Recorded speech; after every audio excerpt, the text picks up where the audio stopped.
যদি কোনো মহিলা বলে যে স্বর্ণ গহনা এগুলো তো আমাকে দিয়ে দিছো, তুমি তোমার বাপরা দিছে, তোমরা দিছো, বিয়ের সময় মহর হিসাবে দিছো, যেমনি দিছো, এখন যেহেতু এটার মালিক আমি, তো আমি এগুলো বিক্রি করে আমার ভাইটা বেকার আছে ওর দিয়ে দিব, আমার বোনটা একটু কষ্ট আছে ওকে দিয়ে দিব, আমার বাপ মাকে আমি গিফট করব, অথবা আমি একটু মার্কিন টার্কিং করবো, আমার যা খুশি তা করবো।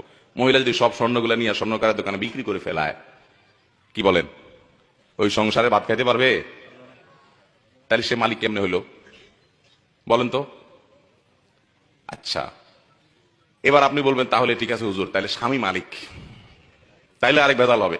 স্বামী যদি মালিক হয়, তাহলে স্ত্রীকে যে মহারণা দিছে, এই মহারণা যদি তার মালিকানাই থাকে, মহারণা আদায় হয়েছে? বুঝেন নাই কথা? আপনি 5 ভরি 3 ভরি 2 ভরি স্বর্ণ দিলেন, কি বাবদ? মোহর বাবদ। মোহরটা এটা তো স্ত্রীর প্রাপ্য। আল্লাহ বলেছেন ওয়াতুন নিসা সাদাকাতিহিন্না নিহলা। মহিলাদেরকে এত ঠকান এদেশে ঠকানো হয়, পৃথিবীর অন্য কোনো দেশে আসি না, যাই না আমি। এদেশে অবশ্য ভারত বা অন্যান্য দেশে আমরা অনেক ভালো আছি, কিন্তু তারপরে আমরা এখন এজ এ মুসলমান আমরা অনেক পিছিয়ে আছি। পৃথিবীর অন্য কোনো মুসলমান দেশের সাথে তুলনা করলে আমরা এই জায়গায় খুব বাজে একটা জায়গায় আছি। মহিলাদের অধিকার আমরা নষ্ট করি, ধ্বংস করি। আল্লাহ বলেছেন ওয়াতুন নিসা সাদাকাতিহিন্না নিহলা, মহিলাদের মোহর এটা তাদের প্রাপ্য অধিকার, আদায় করে দাও। ভাইরা আমার, স্ত্রীর মহারণা পরিশোধ করে দিবেন, খবরদার, এটা তার প্রাপ্য অধিকার। এবং দেওয়ার পরে বলে দিবেন এটা তোমার রাইট, তুমি কি তোমার বাপকে দিবা না, তোমার ভাইকে দিবা না, তোমার বোনকে দিবা না, তুমি দান করবা না আমাকেও কিছু দিবে, এটা তোমার ব্যাপার, স্বাধীনতা তাকে দিতে হবে। আমরা অনেকে এই ক্ষেত্রে অনেক অবিচার করে থাকি। মহারণা পরিশোধ করবেন তো ইনশাআল্লাহ? একসাথে পরিশোধ করার ক্ষমতা না থাকলে স্ত্রীর কাছে একটা দরখাস্ত লিখবেন, বরাবর মোহতারামা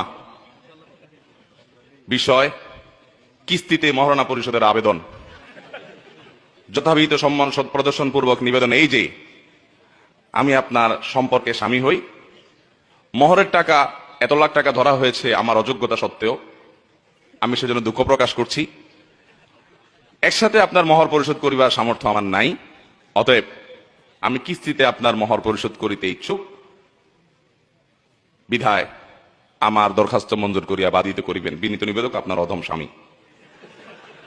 এরকম দরখাস্ত বউয়ের কাছে লিখে, দরখাস্ত লেখা লাগবে, এটা মজা করে বললাম, মানে বউকে আপনি প্রয়োজনে কিস্তিতে দিবেন, কিন্তু মোহর দিতে হবে। দিবেন তো ইনশাআল্লাহ?